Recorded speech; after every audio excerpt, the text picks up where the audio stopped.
नमस्कार, तुम्हा सर्वांचे रेश्माज किचनमध्ये खूप स्वागत आहे।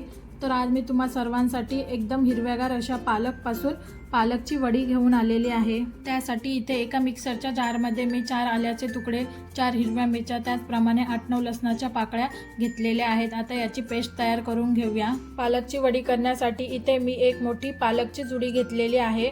ही जुडी मी व्यवस्थितपणे साफ करून घेतलेली आहे व आता ती स्वच्छ पाण्याने धुवून सुद्धा घेतलेली आहे। इथे मी 2 पाण्यामध्ये पालक स्वच्छ धुवून घेतलेली आहे।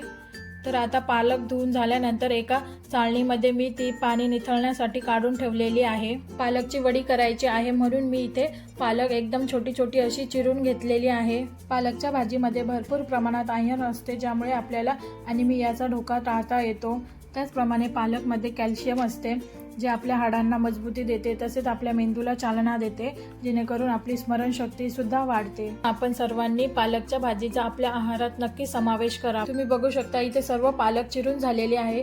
तर मी आता यामध्ये 1 कप बेसन पीठ, त्याचप्रमाणे 1 कप तांदळाचे पीठ ॲड करणार आहे व त्यानंतर यामध्ये तयार केलेली पेस्ट व चवीप्रमाणे मीठ टाकून त्यामध्ये अर्धा चमचा हळद, 1 चमचा लाल तिखट पावडर, 1 चमचा तेल, त्याचप्रमाणे अर्धा चमचा इथे मी ओवा घेतलेला आहे।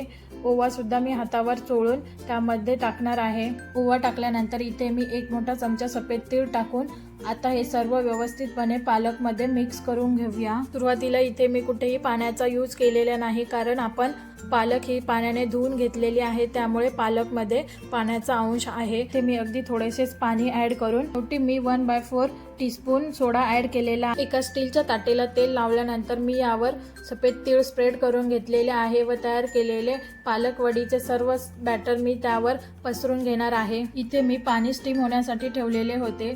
तर आता आपण आपली पालक वडी स्टीम करून घेऊया। तर इथे मी साधारणपणे फास्ट गॅसवर 20 मिनिटे पालकची वडी स्टीम करून घेतलेली आहे। तुम्ही बघू शकता इथे एकदम परफेक्ट अशी पालकची वडी स्टीम झालेली आहे। अगदी खालपर्यंत वडी एकदम परफेक्ट अशी स्टीम झालेली आहे। तर इथे आता मी चाकूच्या साहाय्याने वडी कट करून घेणार आहे। तुम्हाला पाहिजे तो शेप तुम्ही कट करून घेऊ शकता। पालकच्या वडीचं टेक्स्चर सुद्धा खूप छान झालेले आहे आणि त्याचप्रमाणे ताटेला सुद्धा कुठेही खाली लागलेली नाही। तर एका पॅनमध्ये मी तेल गरम होण्यासाठी ठेवलेले होते। तर आता या सर्व वड्या कट करून घेतलेल्या आपण एक एक करून सर्व तेलामध्ये शॅलो फ्राय करून घेणार आहोत। त्याचप्रमाणे चांगल्या गोल्डन ब्राऊन होईपर्यंत आपण मीडियम टू स्लो गॅसवर चांगले पालक वडी शॅलो फ्राय करून घेणार आहोत। तुम्ही बघू शकता इथे पालक वडीचा हलकासा कलर चेंज झालेला आहे।